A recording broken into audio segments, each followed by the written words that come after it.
घरचं काम करायचा का? गुलाम आहे. मुजरा करत होता, मुजरा मुजरा मुजरा करत होता. ही तुकोबरायची व्याप्ती. एवढा मोठा अधिकार तुकोबरायचा. कुटुंबातल्या एका माणसाचा जर अधिकार मोठा यशवंतराव जर असेल ना तर अख्ख्या कुटुंबाला वजन मिळते. अख्ख्या कुटुंबाला. तर तुकोबरायच्या कुटुंबातला प्रत्येक व्यक्ती वजनदार होता. प्रत्येक व्यक्ती. तुकोबरायच्या जीवनात जिने पाणी ग्रहण केलं, कौटुंबिक प्रणालीमध्ये तिला पत्नी म्हणतात. आणि तुकोबरायची अर्धांगिनी एवढी अधिकारी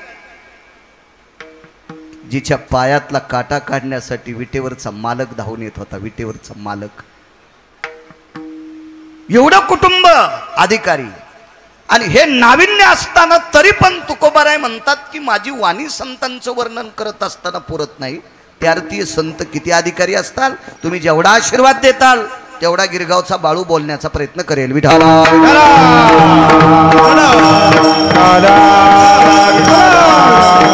मोठ्या श्रद्धेने, मोठ्या हट्टासाने, मोठ्या असीम प्रयत्नाने चालत असलेली ही जुनाट परंपरा.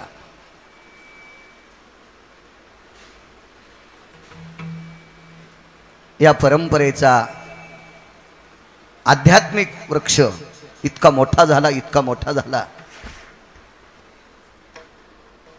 मला असं वाटतंय स्वर्गातल्या देवांना सुद्धा हेवा वाटावा. एक आश्चर्याचा भाव त्यांच्या अंतःकरणात जागा व्हावा. इतका हा आध्यात्मिक वृक्ष, हे अधिष्ठान मोठं व्हावं. आणि ते मोठं तुमच्या आमच्या सगळ्या भक्तांच्या वतीनं करून घ्यावं ही मारुतीरायच्या चरणी प्रार्थना. खूप दिवसापूर्वी माझं कीर्तन कोणी ठेवलं असेल मला यजमान माहीत नाही, पण इथे एक झाड होतं. त्या झाडाखाली मी कीर्तन केलं. शिऱ्या भाताची पंगत होती. लोक उगे 5-50 लोक होते, जास्त काही नव्हते. हो हो हो हो हो मोटरसायकलवर आलतो तेव्हा बारीकसा होता गिरगावकर. आताही बारीक आहे, फक्त वजन 10-15 किलो वाढले. पैशा गिशाची काही अडचण नाही. अडचण ठोलीत नाही. बायको एकच आहे, 2 लेकरं आहेत, पद्धतशीर काम करतो. आता सांगे त्याच्यामुळे काही अडचण नाही. त्यावेळेसही मोठा नाही, आताही मोठा नाही. आता फक्त वजन 10-15 किलो शिल्लक झालंय. त्यावेळेस पासून कृपा येऊ द्यायचा. एवढी मोठी कृपा या मारुतीरायची आहे. त्यावेळेस पासून मी महाराष्ट्राच्या मातीत फिरतो. माझे 4009 गावं आत्ताच्या महाराष्ट्रातली पूर्ण झाली. एकदा गेलेले. त्या प्रांतातल्या देवांचा आशीर्वाद असतो, संतांचा आशीर्वाद असतो. मला असं वाटतंय दिगंबरराव पाटील या अभिषेकाची, या पंगतीची मला वाटतंय 3री सेवा असेल शरदरावांची. माझ्याकडे आलेली स्वामीजी 3री सेवा. वा, सेवा नाही म्हणता येणार, माफी लागतोय. कारण सेवा त्याला म्हणत जावा की जिथं बुक्का पण लावून घेतला नाही त्याला. विठाला विठाला मारुतीराय म्हणते बाळ्या यमाला सांगून असा हानीन तुला. तू माझ्या दरबारात खोटं बोलायला. बेटा पाकिट घेतून सेवा म्हणतो, यम लाल होस तर हानीन. आमच्यावर घेतल्यावर तुमची खसखस पिकली. तुम्ही पण माझ्यात सामील आहेत. विठाला विठाला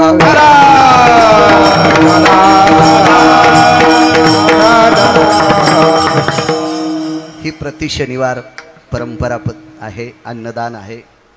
प्रत्यक्ष जाज्वल्य अन्नपूर्णेचं अधिष्ठान श्री क्षेत्र यशवाडी संस्थान.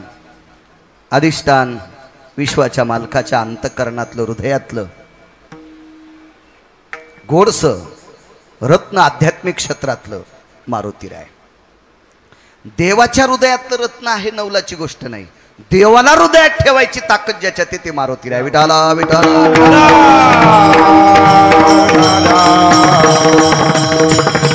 आणि अशा परमपावन अधिष्ठानावर शरदरावजी तुम्हाला सेवा घडती. माझ्या अल्पशा मतीनं मला सांगता येणार नाही, पण तुम्ही नशीबवान आहात. तुम्हाला इथं सेवा घडती. आम्ही सुद्धा कीर्तन करतो. एकाही उभ्या माणसानं अंगावर घेऊ नका, बसलेल्यानं बी अंगावर घेऊ नका. माझं रेडीमेड कपड्याचं दुकान आहे. मी काय कोणासाठी शर्ट शिवित नाही. तितका नालायक बी नाही कोणाला शर्ट शिवायला. अंगावर घेऊ नका. आम्ही जरी कीर्तन करत असेल, भरत बुवा तुम्ही पक्वाद वाजत असताल, पण आपल्या सेवेच्या पाठीमागे आपला प्रपंच दबलाय. काय गरज होती या माणसाला पंगत करायची? जिल्हा परिषदला उभं राहायचं नाही, पंचायत समिती लढवायची नाही. स्वामीजी हे तर मान्य करावं लागेल.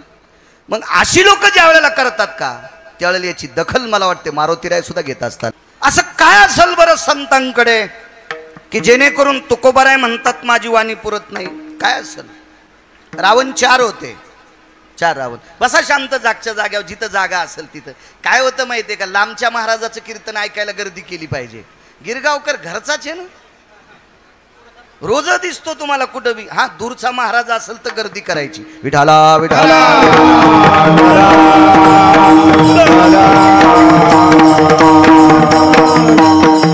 4 रावण आहे, 4. त्याच्यातला एक रावण इतका शक्तिशाली ज्याच्या अर्थप्राप्तीचं वर्णन देहूतले मालक करतात. तुका म्हणे ज्याची संपदा एवढी. रिकामे आहेत का तुकोबाराय कोणाच्या पैशाचं वर्णन करायला? रिकामे. अहो पैशाची मालकीन ही ज्याची पत्नी आहे दिगंबरराव, पैशाची मालकीन आपल्या जवळच्या नाही, विश्वात जितके देश आहेत या सर्व देशातल्या पैशाची मालकीन लक्ष्मी आहे. आणि लक्ष्मी ज्याची पत्नी आहे तो किती मोठा असेल.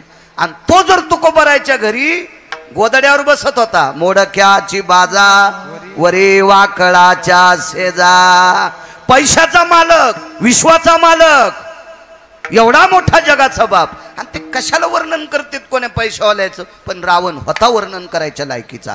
असे 4 रावण, त्याच्यापैकी एक रावण होता, त्याचं नाव होतं शतमुखी नावाचा रावण. बलाढ्यशाली होता तो, फार बलाढ्यशाली. म्हणे वैकुंठवासी माधव महाराज मगर सुरजखेडकर म्हणायचे हा शतमुखी नावाचा रावण ह्या 10 तोंडाच्या रावणाच्या एका भावाचा व्याही होता. मी काय त्या काळातला तिथला सरपंच नव्हतो, फक्त पुराण सांगते, मला पुराण पाहायचा नाद आहे.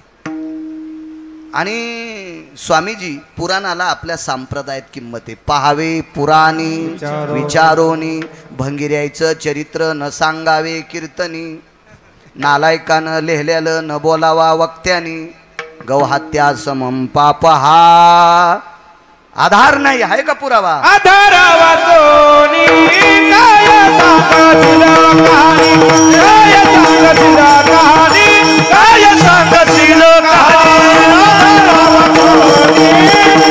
सांगशील कहाणी, काय सांगशील कहाणी, आधारावा सोनी काय सांगशील कहाणी, काय सांगशील कहाणी, काय सांगशील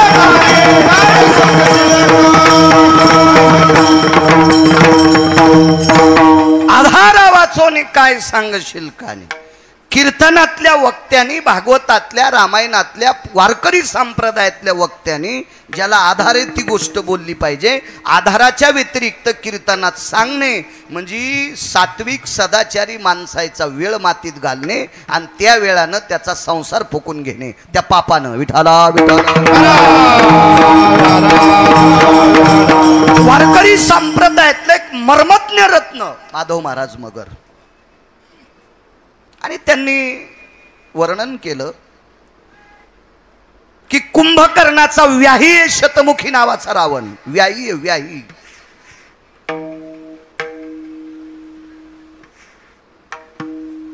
कुंभकर्णाच्या भावाला तोंड 10 आणि कुंभकर्णाच्या व्याह्याला तोंड 100. म्हणजे भावापेक्षा व्याही मोठा. रावण मारल्या गेला, 10 तोंडाचा रावण मारला. विभीषणाला लंकेचं राज्य दिलं आणि शतमुखी रावणाच्या पोटात अशी खिचडी शिजली. 100 तोंडाचा युहाई असताना माझ्या व्याह्याच्या भावाला मारलंय आणि जो रामाच्या पक्षात गेलाय. वाक्य नीट ऐका. चांगल्या माणसाला, नालायक लोकांना चांगली माणसं चांगल्याकडे गेलेली आवडत नसतात. नालायकाला, बरं नालायकाला, सज्जनांना सज्जन माणसं सज्जनाकडे गेलेली आवडत असतात. पुन्हा एक वाक्य लक्षात ठेवा गजमल दादा. पैसे कमावणं बुद्धीच्या बळावर ज्याला त्याला जमत असेल आणि पैसे कमवणं न कमवणं किंवा किती याचे हे एखाद्याच्या कष्ट करू नका असं म्हणणार नाहीत, पण याच्यावर बी आधारित येतं. अन्न मान धन हे तो प्रारब्धाधीन, हे तो प्रारब्धाधीन, हे तो प्रारब्धाधीन. अन्न मान धन हे तो प्रारब्धाधीन, हे तो प्रारब्धाधीन, हे तो प्रारब्धाधीन.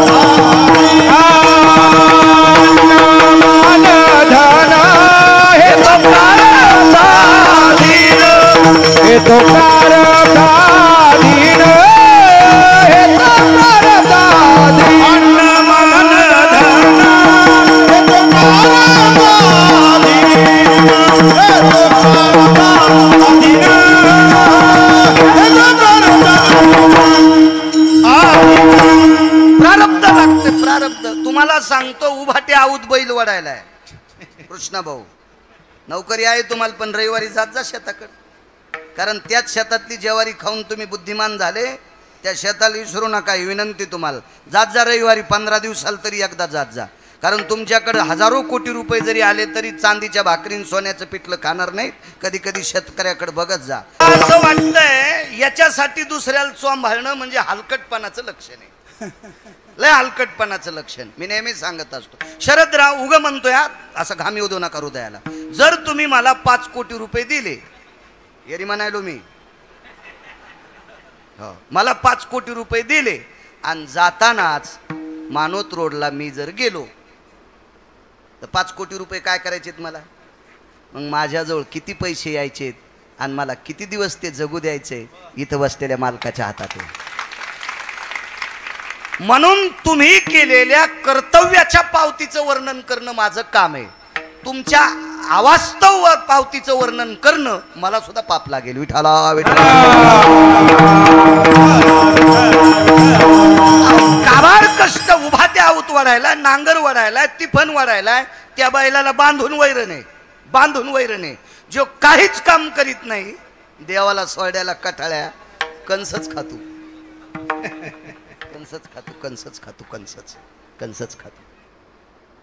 बस द्या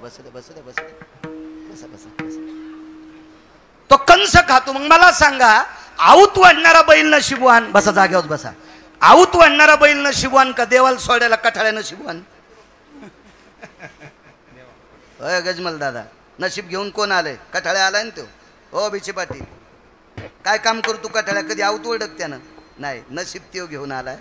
म्हणून मला असं वाटतंय, आऊत वाढणाऱ्या एखाद्या बैलाला जरी कठाळ्याविषयी पोट दुखत असेल तरी दुखू देऊ नको. कठाळ्याच असतो. विठाला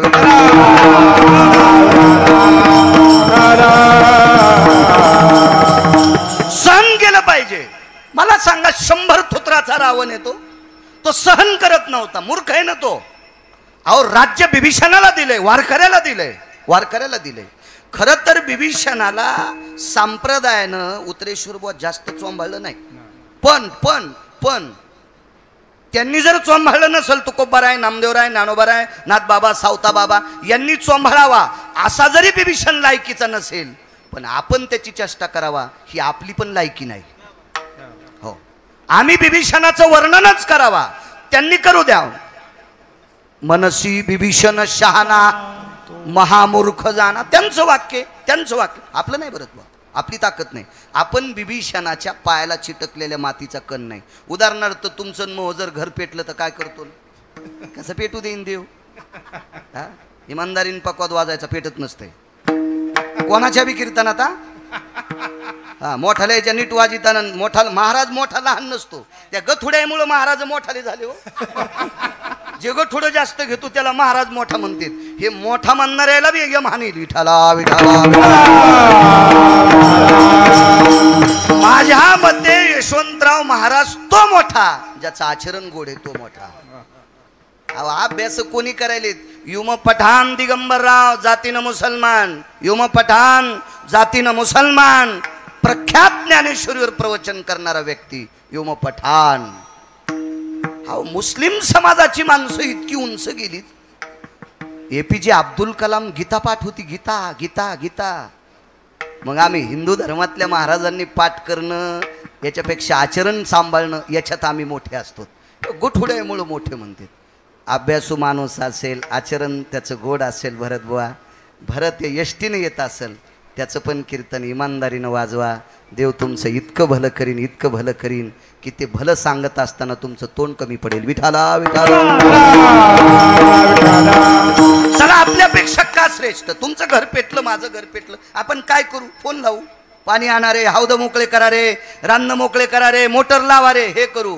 बिभीषणाचं गाव पेटल्याच्या नंतर त्यानं घराच्या बाबतीत विनंती केली शरदराव, ती प्रभू रामचंद्राला. प्रतापे सबळ नामाची, प्रतापे सबळ नामाची, प्रतापे सबळ नामाची. तुका म्हणे अग्नी झालाचे चित्र,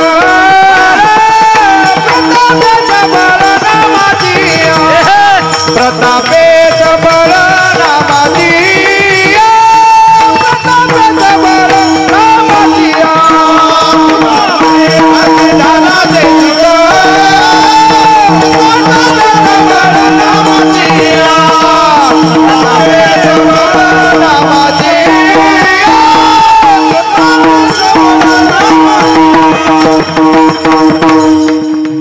वा.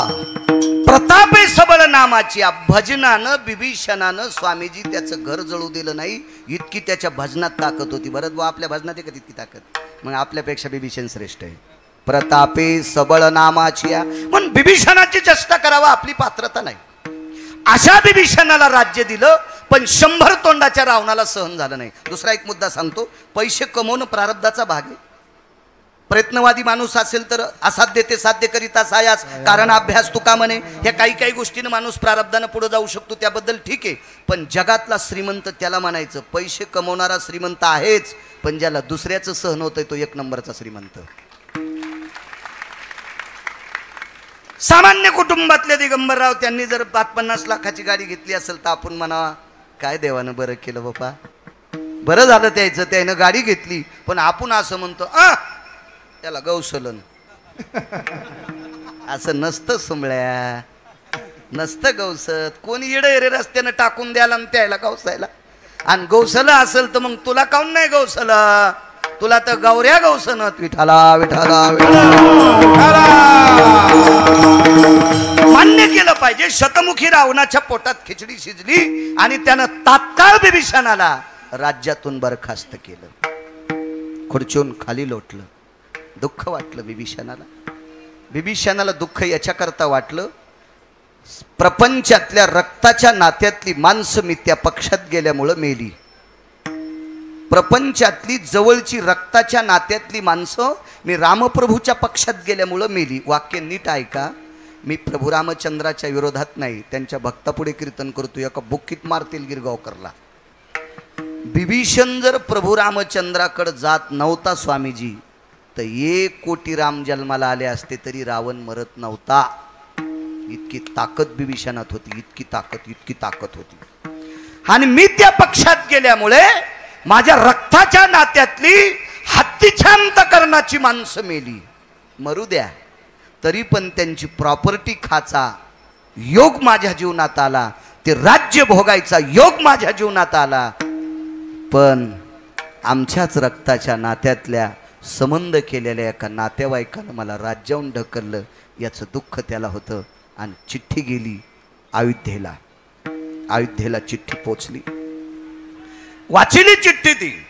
माननीय, सन्माननीय, आदरणीय, पूजनीय, आताचे शब्द आहेत, आताचे. त्या काळातलं पत्र कसं असेल?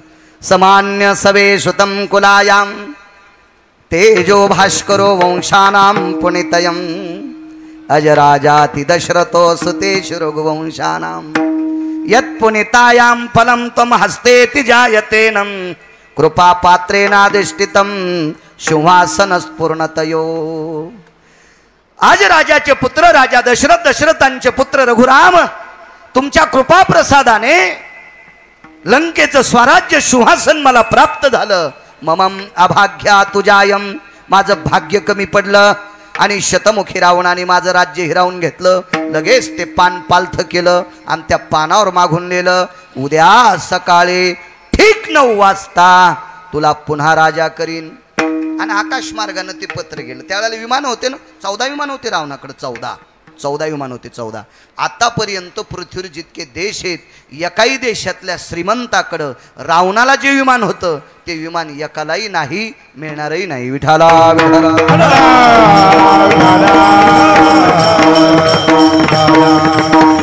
पत्र गेलं. विभीषण आनंदी आहे. पत्नीला सांगितलं, लक्ष्मी, ए लक्ष्मी जी, नाराज आहेस?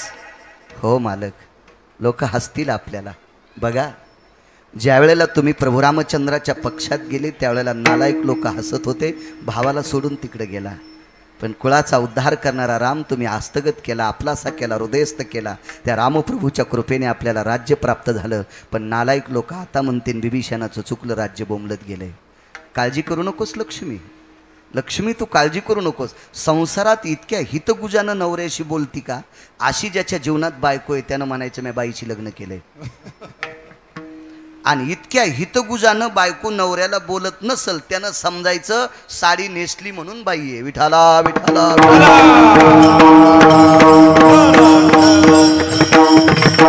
मी नेहमी सांगत असतो, ह्या म्हणत असते मेला आमच्यावर कोण बॉम्ब टाकी तू.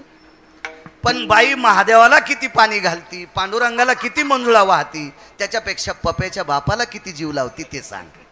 हो, यायचं पाणी घालणं का सोपं आहे का? तांब्यानं एकूण एकीचे डोसके फोडी येणं. मला पाणी घालू दिन, मला बेल वाहू दी. हो, इतकं सतीने घावा की डोसके फुटूस तर. एकूण एकीचे डोसके तांब्यानं फोडी आहे ना, तांब्यानं. काय शिवजी म्हणत असतील, शेपुड्याच आल्या माया मंदिरात. विठाला विठाला.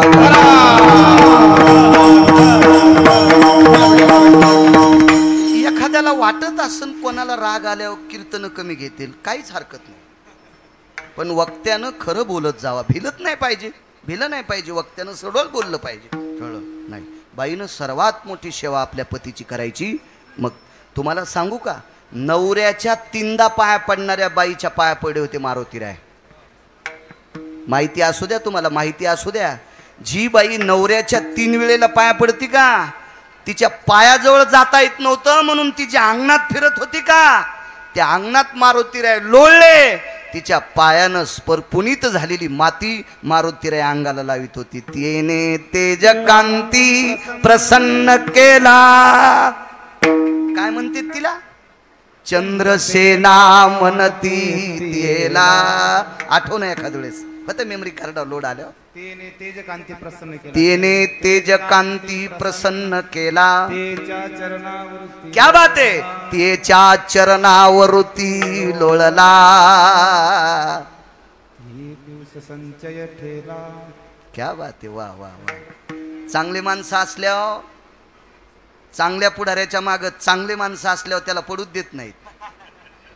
आणि चांगल्या पुढाऱ्याच्या माग फुटके दुर्ण असल्यावर त्याला उभं राहूच देत नाही. हो, म्हणून ज्या पुढाऱ्याला मोठं व्हायचं का त्यानं फुटके दुर्ण ठवाचेत नाही. कारण चपाती येऊस तरच वरण गळून जातो, मग कोरडीच चपाती खावा लागते. तसा आमचा दुरण बरा आहे. विठाला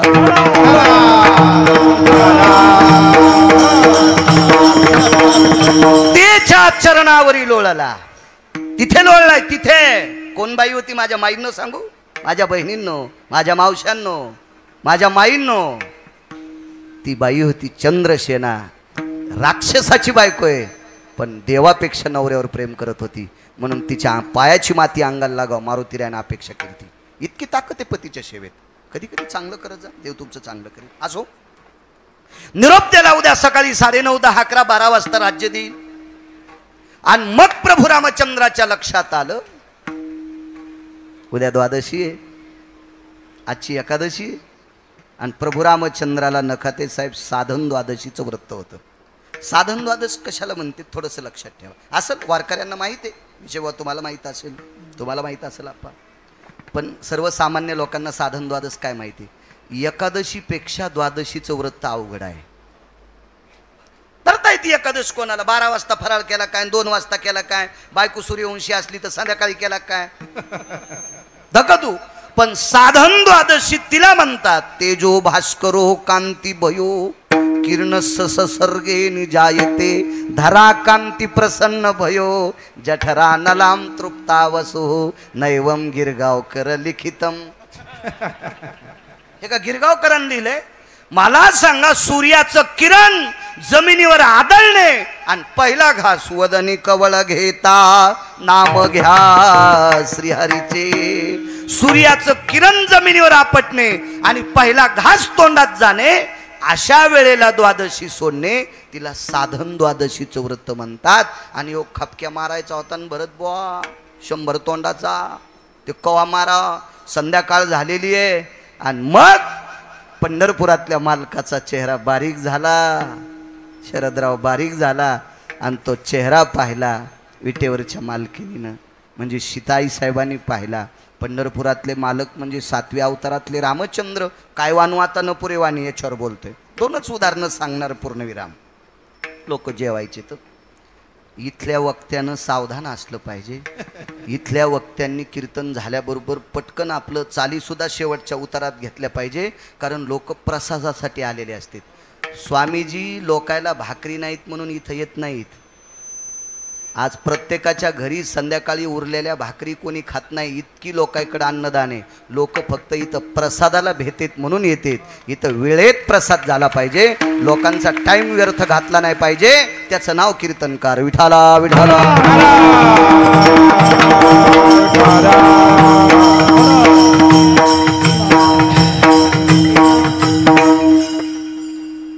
विचारलं प्रभू, आज चेहरा तुमचा बारीक आहे.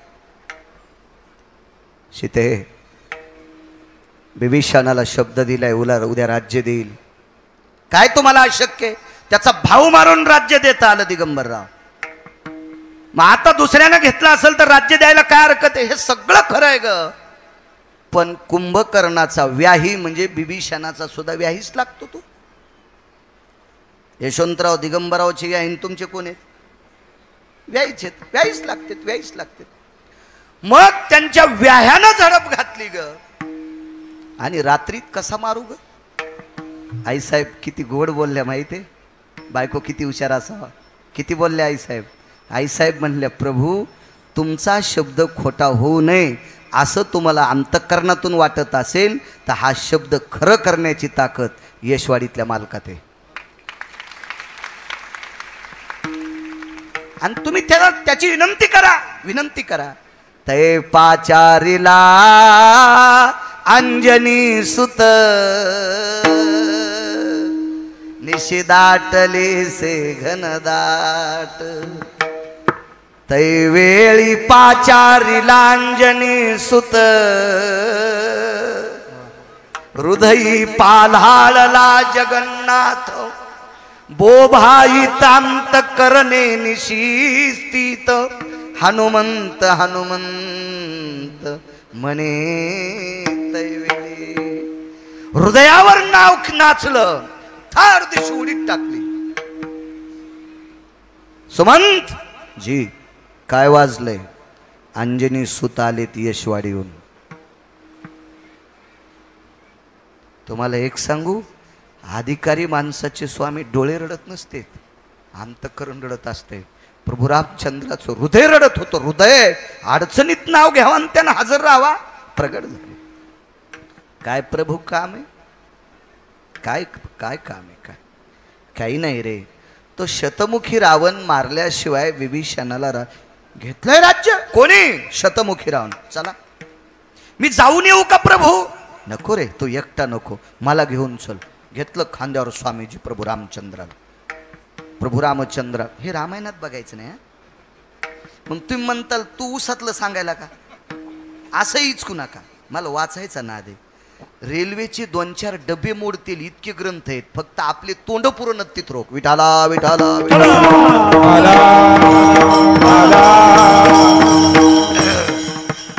घेतलं खांद्यावर आणि शतमुखी रावणाच्या नगरीत रात्री आरोळी टोकली. चल युद्धाला. ते तर मस्ताडेलच होतं. त्याचा आखलीचा कांदा सगळा फुटलेला होता. त्याला कळतच नव्हतं आपण कोणासोबत युद्ध करायलो, काय करायलोय, स्वामीजी आपल्याला कोण ललकारलंय, काय केलंय, असं कळतच नव्हतं. त्याला कळतच नव्हतं. आलं ते युद्ध करता. युद्धा करता आल्याच्या नंतर प्रभू रामचंद्राला त्यानं जर्जर केलं. कृष्णाबया जर्जर केलं, जर्जर जर्जर केलं. बेचैन आहेत प्रभू रामचंद्र, बेचैन बेचैन आहेत. मग प्रभू रामचंद्र बेचैन असल्याच्या नंतर स्वामीजी तुमच्यातला पुन्हा एक संन्यासी आहे, त्या संन्याशाला आमंत्रित केलं. त्या संन्याशाचं नाव आहे त्रिकालदर्शी देवर्षी नारद. कारण या भगव्या कपड्यात इतकी ताकद आहे, इतकी ताकद आहे. रक्तांबर भय तेजो यो कांती सदटंती भयोजिनाः वैशानरम दग्धेषु कामान दग्धेषु भय स्थिता. ज्यानं कामाला फुकून दिलंय ते हे संन्यासी आहेत. तुम्हाला एक सांगू, दोन संन्यासी आहेत, भगव्या वस्त्रातला संन्यासी आणि पांढऱ्या वस्त्रातला ब्रह्मचारी. पांढऱ्या वस्त्रातला ब्रह्मचारी भिषे महाराज द्वापार युगात होता. त्या ब्रह्मचार्याचं नाव होतं पितामह भीष्माचार्य. हो, सामान्य नाही. पंढरपुरातला मालक त्या संन्याशाच्या पाया पडल्याशिवाय रथावर बसत नव्हता. आणि रथावर पाऊल टाकायच्या अगोदर पंढरपुरातला मालक वरी बसलेल्या स्वामीजीच्या कपड्यातला संन्यासी होता, तो यशवाडीचे मारुतीराय आहे. आणि त्याच्याकडे बघून छातीवर हात ठेवत होते आणि मग रथावर बसत होते. इतकी ताकद असते या भगव्या वस्त्रात, एवढी मोठी ताकद असते. असो, नारदाला आमंत्रित केल्याच्या नंतर नारदाने कानात सांगितलं, प्रभू तुम्ही काही जरी केलं तर शतमुखी रावण तुमच्याच्यानं मरत नाही, आईसाहेबाला आणावं लागते. अरे बापरे, 2:15 वाजले यशवंतराव रात्रीचे. आणि 2:15 वाजलेत, कधी त्या सीतेला आणायचंय, कधी मारायचंय, आणि उद्याचं मुहूर्त आहे, त्याला राज्याभिषेक करायचं, कसं करायचं. प्रभू रामचंद्र ज्याच्या खांद्यावर बसले खाली वाकले आणि खाली वाकून मारुतीरायाच्या कानात सांगितलं, हनुमंता एक काम करावं लागतंय, तिला आणावं लागतंय. आपल्याकडे तिलाच म्हणते, लग्न झालंय ना तुमचं. काही काहीला अजून बी मला असं वाटतंय मोठ्या श्रद्धेनं मायबापाला सोडून सगळ्या गोष्टी सोडून ती त्या गोत्रात विलीन झाली. काय होतं नावायनं बोललं तर. तुम्ही मोठ्या आदरानं म्हणायचं शरदराव वर्षा, आदरानं म्हणायचं, आदरानं म्हणायचं, हा आदरानं म्हणायचं ना वर्षा. काय असेल तुमच्या मंडळीचं नाव, तुम्ही आदरानं म्हणायचं ना. यमुनीच माय, अरे तू का म्हशी हाकलायला का शेपुड्या हाकलायला येडपटे काय, तुला वरून पडली का ती. अरे माय बापाला सोडून त्याचं काळीच लपलप करीत होतं तुझ्या सोबत येत असताना. मुलगी वाट लावत असताना मायबाप रडतील नवल नाही. निष्ठावंत जर बँड वाजणारा असेल ना, निष्ठावंत ज्याला प्रपंचातली आत्मीयता असावा, असा बँड वाजणारा सुद्धा पोरगी वाट लावत असताना जे गाणं म्हणते त्या गाण्यात त्याच्या कडावल्या होत्या डोळ्याच्या. इतकं मोठं तुझ्याकडे आली, मग नावानं बोलत आहे, लक्ष्मी, सावित्री, दुर्गा, वत्सला, शेवंता, कौशल्या, असं बोलत जावं ना माणसानं. पोरायची माय. मूर्खपणाचं टोके नाही, नालायकपणाचं टोके, मूर्खपणाचं टोके. बोललं पाहिजे आदराने. हे सीतेला घेऊन यावं लागतंय. तिथं शब्द कोणता वापरला माहितीये, ऐके हनुमंता वैदेही आणावी आता. पुढचं नाही म्हणित, ऐके ऐके रे हनुमंता वैदेही आणावी रे आता. हे पवन सुता, तू वैदेहीला घेऊन ये. काय नाव आहे गोड, घेऊन ये वैदेहीला. प्रभू रामचंद्रानं मारुतीरायानं येशवाडीतल्या मालकानं एका शकंदाचा उशीर न लावता सतू पाटील उड्डाण केलं आणि अयोध्येत प्रवेश केला. पुशेट प्रवेश केल्याबरोबर लक्षात आलं स्वामीजी मी संन्यासी आहे, मी संन्यासी आहे आणि एक स्त्री खांद्यावर कशी नेऊ. नियम आहेत, मर्यादा आहेत स्वामीजी, तुम्हाला मर्यादा आहेत, मर्यादा आहेत. तुमच्या जीवनात भगव्या वस्त्रात, पांढऱ्या वस्त्रात आणि कबऱ्या बांड्या वस्त्रात लय फरक आहे. नियमाच्या चौकटीच्या बाजूला तिळा इतकं सरकता येत नाही हे भगवं वस्त्र. एखाद्या वेळेसली प्रपंचातली गोष्ट मला सांगता येईल कीर्तनात, यायनं सांगितले की देव पण नाक वाकडं करणार नाही, सांगता येत त्यांना. नियम आहेत, बंधन आहे चौकटीतलं. हो, आम्ही थोडेसे भरके येत, म्हणजे चिखला फेकला नाही, संसारातले थोडेसे डाग आपल्याला लागलेले, आमच्यात फरक आहे. तरी मी तुम्हाला सांगतो, पांढरा कपडा आणि भगवा कपडा याच्यातला फार मोठा फरक, फार मोठा कपड. एक सोपं व्यवहारातलं उदाहरण सांगतो. पांढऱ्या कपड्यावाला रस्त्यानं चलत असताना चपला जर पायात असतील तर धोतरन पॅन्ट वरी करावा, नाही तर मागच्या पाण्यानं मांड्या लोक भरती. कबऱ्या बांड्या कपड्यावाल्याची भरती, पण असं केलं की निघून जाती. लय फरक. डुक्कर आलं भरलेलं. एक जण म्हणला, हे बाजूला सरक. माझा आजोबा सरपंच असताना रोड झालता, डुकरा बाजूला सरक. डुक्कर म्हणला तूच सरक. ते म्हणला मी सरकणारच नाही. मग डुक्कर म्हणलं दाखवतो तुम्ही मजा. त्यानं हल्ली शेपूट पायावर. डुकराची भरकी शेपूट होती. पप्याच्या माईला धुता धुनी गणती. नियम असतो नियम. मारुती रायने विचार केला, आपल्याला नियम आहे, आपण चौकटीत आहे, जगाची मालकीने माते समान आहे, पण बसवा खांद्यावर कशी. मी तर ब्रह्मचर्य, पण नैष्टिक ब्रह्मचर्याचा कासोट आहे, पण सामान्य नाही ना. कसं बसू? युक्ती बुद्धिमतान वरिष्ठम, काय वानवाता न पुरेवानी, बुद्धिमतान वरिष्ठम. मारुती रायने विचार केला, ततांबरेषु भयव्याप्ती जलाशय तथा क्रियानाम धरणी सगर्भेषु जायते ओखदम सर्वस्थितेषु. याचा पुरावा सांगतो. पाण्याला दुर्शास्त्रीनं हात लावल्याच्या नंतर माठात तिनं हात लावला की माठातलं पाणी प्यायचं नाही, त्याला मर्यादा आहे, त्याला मर्यादा आहे. पण त्या स्त्रीनं जर नदीला हात लावला तर पाणी दूषित होत नाही. पात्रे सगर्भेषु जलायाम 14 श्लोक आहेत, पण वेळ आपल्याकडे अपुरा आहे. ती नदी बाटीता कशी येईल? सागर कशी बाटीता येईल? आकाशातली हवा कशी बाटीता येईल? नाही. ती जर एखाद्या 10x10च्या खोलीत आहे आणि तिथं जर एखादा उंदीर सडला नका दे साहेब, तर तितकं ते 10x10ची खोली दूषित करू शकते. पण इथं उंदीर सडा आहे आणि परभणीत वास कसा जाईल? मग हे ताळा मारुतीरायनं तिथं लावला. आणि मारुतीरायनं विचार केला, मी संन्यासी, स्त्रीला हात लावायचा नाही. घरच उचललं ना, अख्खा राजवाडा शेपटीला आदेश देऊन उचलूनच घेतला राजवाडा. आणि शतमुखी रावणाच्या नगरीत भगवान आईसाहेबाला आणलंय. काय बोलतो हनुमंता, येडपटीस की काय रे तू? अरे लखनला शक्ती लागली लक्ष्मणाला, त्यावेळेला द्रोणागिरी आणायला पाठवलंस, ते आणलास, आता पर्वत कशाला आणला? मारुतीरायनं सांगितलं, नीट पहा, हे पर्वत नाही, खालून दगड चिटकलेले दिसायले, पण तुमचा महाल आहे. अरे राजवाडाच आणलास की काय? हो, मध्ये आई साहेब. मग तिला का नाही आणलं? नाही म्हणले, माफ करा, मी कशाला झोप मोडू द्यायची, असं कारण सांगितलं. मोठी माणसं इतकी हुशार असतात, अंगावर कधीच काही येऊ देत नाही. हुशार लोक असतात, हुशार खरं. काही काही बायका सुद्धा इतक्या हुशार. एका घरी 10-15 पाहुणे आले आणि साखरेचा पत्ताच नाही, कसा चहा करावा. पण सून इतकी हुशार होती, इतकी सून हुशार होती, सासू हापकून गेली. बाई तुझ्या साजत सासऱ्याचा लय स्वभाव बाई दाड आहे, तुला काय सांगायचं. ते हातात जे पडलं ते फेकून हाणतंय, साखऱ्याचा पत्ता नाही. संध्याकाळची वेळ, एवढे मोठे पाहुणे आले, आपल्याला कापूस 200-400 क्विंटल होतोय, रात्री दुकानदाराकडे जावा तर काय म्हणीन म्हातारं. ती म्हणली, आता मला कारण सांगा, काय पाहिजे? 10-15 कप चहा करायचा. मग ताण घेऊ नका, माझ्या लग्नात रुख होत आलेला आहे. माझ्या लग्नात रुख होत आलेला आहे. आणि रुखवादात 2-4 बैंगण आहेत, 2-4 महाराज आहेत. महाराज पण असतात रुखवादात, फक्त जिते नसतात, साखरेचे असतात. साखरेचे महाराज असतात. मग किती महाराज चहाला टाकू?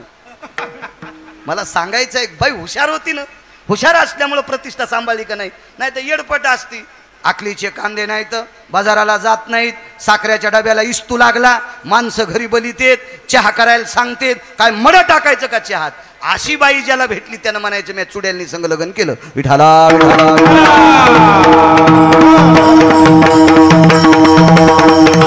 मोठी माणसं काय युक्तिवाद करतील काय सांगतात. मारुतीराय म्हणले, प्रभू आईसाहेबाची झोप कशाला मोडू यशवंतराव? आणि झोप मोडू नये याच्याकरता मी आणला. आवेळे या वेळेला कशाला झोप मोडायची? अहो, एका पवित्र नदीला आवेळी हालिल्यामुळं यज्ञदानाच्या बायकोवर अन्याय झाला.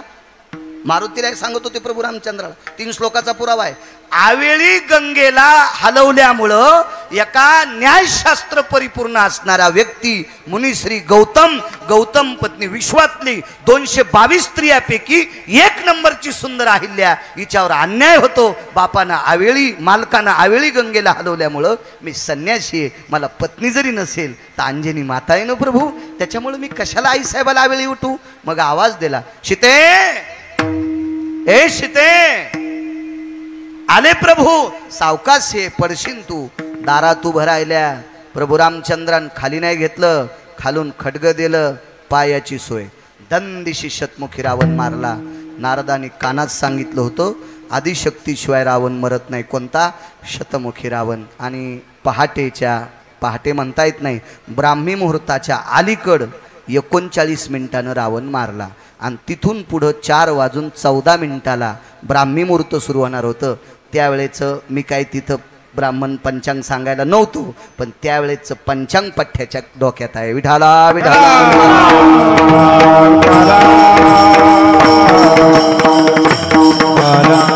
4 वाजून ब्राह्मी मुहूर्त लागणार. त्याच्या अलीकडे 39 मिनिटानं सीताई साहेब तिथं उभे आहेत. हातात खड्ग दिलं, मार. संदेशी खड्ग सोडलं, शतमुखी रावण मारला. आणि तात्काळ प्रभू रामचंद्राने सीता अयोध्येत स्नान केलं आणि विमान निरोप दिला. निरोप तो भुबुक्कारात दिला. भरत बुवा भुबुक्कारात निरोप दिला. आणि भुबुक्कारात निरोप गेल्याबरोबर मग आता वानराचा भुबुक्कार कोणाला कळत असतो? वानरांना. मग लंकेत आता वानर होतं का? असं रामायण वाची जा. ज्यानं चांगलं पाठ केलंय त्याचं ऐकी जा. काय सांगायचं बरं का?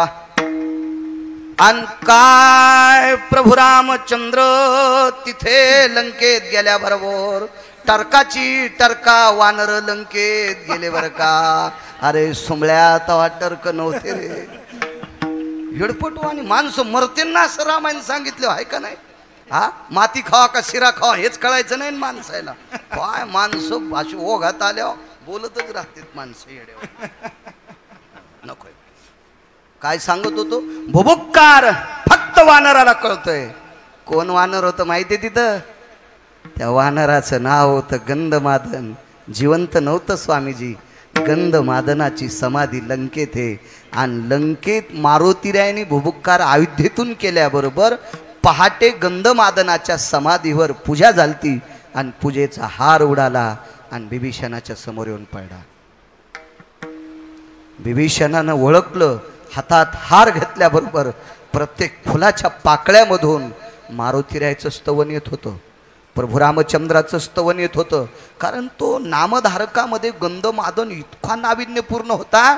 कुंभकर्णाने मारल्याच्या नंतर त्याच्या रक्तातून, त्याच्या मांसातून, त्याच्या हाडातून राम राम नावाचा ध्वनी निघत होता. राम राम.